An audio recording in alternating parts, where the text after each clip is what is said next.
Bismillahirrahmanirrahim. Assalamualaikum warahmatullahi wabarakatuh. Puji syukur kita panjatkan kehadirat Allah Subhanahu wa Ta'ala, Tuhan semesta alam. Perkenalkan, kami dari mahasiswa Universitas Muhammadiyah Lubuk Banggai, Fakultas Ekonomi dan Bisnis, Prodi Bisnis Digital kelas A. Kami di sini akan menjelaskan materi tentang aliran monetaris dari mata kuliah Teori Ekonomi dengan dosen pengampu Pala Saudin, Sarjana Ekonomi, Magister Manajemen. Baiklah, untuk mengefisienkan waktu, kami dari kelompok 5 dengan saya sendiri atas nama Novaya Luna dengan nomor pokok mahasiswa 2203 4004 dan teman saya Muhammad Rifki Hadapili dengan nomor pokok mahasiswa 2203 4026. Baiklah, langsung saja. Materi yang pertama akan dijelaskan oleh teman saya. Dipersilahkan. Terima kasih atas kesempatan yang diberikan kepada saya. Saya akan menjelaskan materi tentang latar belakang aliran monetaris. Berawal dari pandangan Keynes yang tidak disukai pakar-pakar ekonomi. Pandangan itu antara lain tentang perlunya campur tangan pemerintah dalam mengarahkan dan membimbing perekonomian pada arah yang diinginkan. Selama kurang lebih 3 dekade setelah Perang Dunia II, ajaran Keynes mendominasi alam pikiran perumusan kebijaksanaan di negara-negara barat. Hal itu bahkan menjalar ke negara-negara berkembang termasuk Indonesia. Melalui kebijaksanaan fiskal yang bersifat countercyclical dan fine tuning, negara-negara barat, terutama Amerika Serikat, berhasil mengendalikan besarnya permintaan masyarakat tanpa didirikannya inflasi, seperti yang pernah terjadi pada tahun 30-an. Dan serangan Friedman terhadap pandangan Keynes telah mengurangi domisi makroekonomi Keynes dalam mempromosikan kebijaksanaan ekonomi pemerintah. Walaupun ajaran-ajaran Keynes pernah berhasil memecahkan masalah ekonomi yang dihadapi dengan berbagai kebijaksanaan jangka pendek, keberhasilan yang tidak berlangsung lama. Kali-kali prediksi yang didasarkan pada ajaran Keynes setelah meleset dan tidak berhasil memecahkan masalah stagnasi yang dihadapi ekonomi dunia setelah tahun 70-an, apalagi dalam menyelesaikan masalah stagflasi. Kebijaksanaan fiskal dan moneter Keynes boleh dikatakan lumpuh total, sehingga aliran monetaris menentang beberapa pandangan Keynes yang berujung dengan pembentukan aliran sendiri dalam mazhab ekonomi. B. Kritikan terhadap kebijaksanaan investasi Keynesian. Ada beberapa pandangan Keynes yang tidak disukai pakar-pakar ekonomi. Pandangan itu antara lain tentang perlunya campur tangan pemerintah dalam mengarahkan dan membimbing perekonomian pada arah yang diinginkan. Kritikan paling vokal datang dari pakar-pakar ekonomi neoklasik konservatif. Mereka dibagi atas 2 golongan, yaitu golongan tua dan golongan muda. Dari golongan tua dapat disebut beberapa nama seperti Menger, Friedrich August von Hayek, dan Ludwig von Mises, semua dari Austria. William Röpke, Lionel Robbins dari Inggris. Semuanya mencela kebijaksanaan campur tangan pemerintah Keynes yang sama kerasnya dengan celaan pemerintah terhadap paham sosialisme. Celaan paling keras datang pada kelompok yang menamakan dirinya libertarian. Mereka ini menempatkan kebebasan individu di atas segala-galanya. Mereka pun melihat investasi pemerintah dalam bentuk apapun sebagai ancaman bagi kebebasan individu. C. Pokok-pokok pikiran aliran monetaris.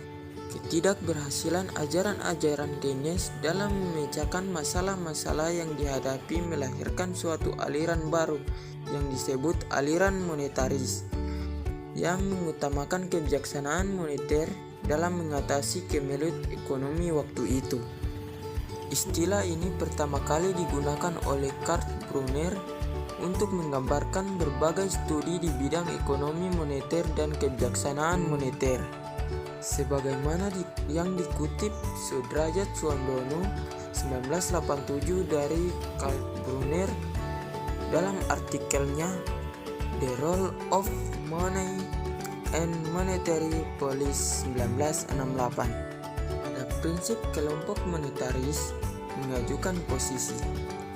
Proposisi itu adalah perkembangan produksi, kesempatan kerja, dan harga-harga bahwa pertumbuhan jumlah uang beredar merupakan unsur yang paling dapat diandalkan dalam perkembangan moneter, dan bahwa perilaku otoritas moneter menentukan pertumbuhan jumlah uang beredar dengan golongan konjungtur.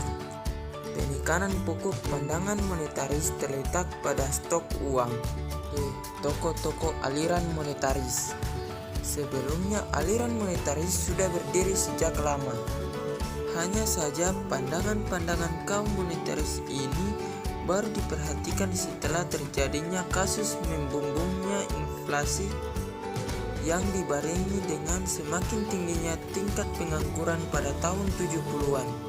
Tokoh aliran monetaris yang tidak diragukan lagi adalah Milton Friedman, profesor ekonomi dari Universitas of Chicago. Friedman dan monetaris sering dianggap sebagai sinonim, akan tetapi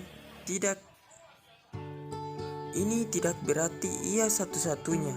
Tokoh-tokoh yang lain yang dianggap sealiran atau pendukung-pendukung aliran monetaris antara lain Kurt Brunner dari University of Rochester, Alan Metzer dan Bennett McCallum dari Carnegie Mellon, Thomas Mayer dari University California, Davis Philip Chegan dari Columbia University, David Leder dan Michael Parkin dari University of Western Ontario, dan William Pole dari University Brown.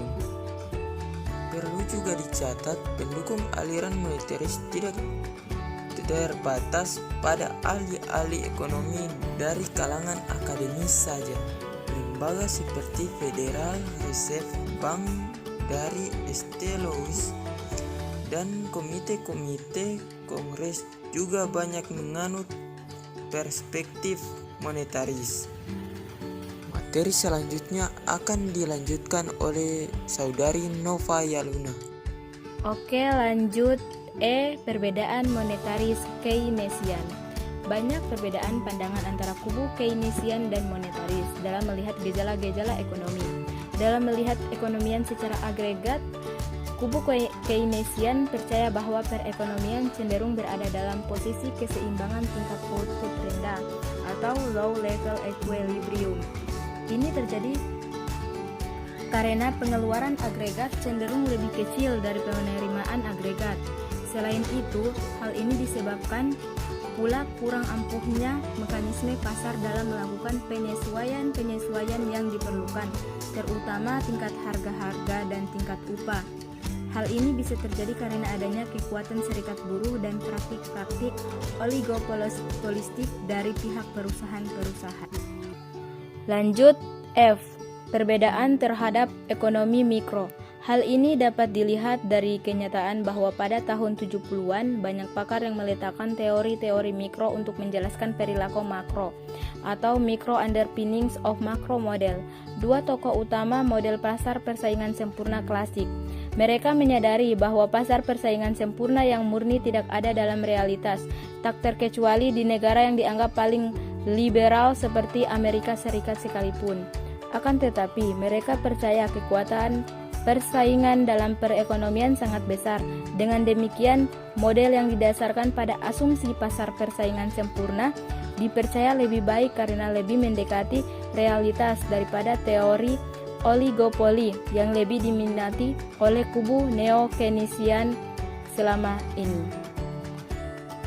Baiklah, untuk kesimpulannya, berdasarkan pemaparan di atas dapat disimpulkan bahwa aliran monetaris mengatakan bahwa perekonomian cenderung berada pada keseimbangan tingkat output rendah yang disebabkan kurang ampuhnya mekanisme korektif untuk membawa pasar kembali pada posisi keseimbangan pemanfaatan sumber daya penuh.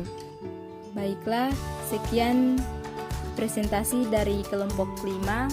Lebih dan kurangnya kami mohon maaf. Wabillahi taufiq wal hidayah. Wassalamualaikum warahmatullahi wabarakatuh.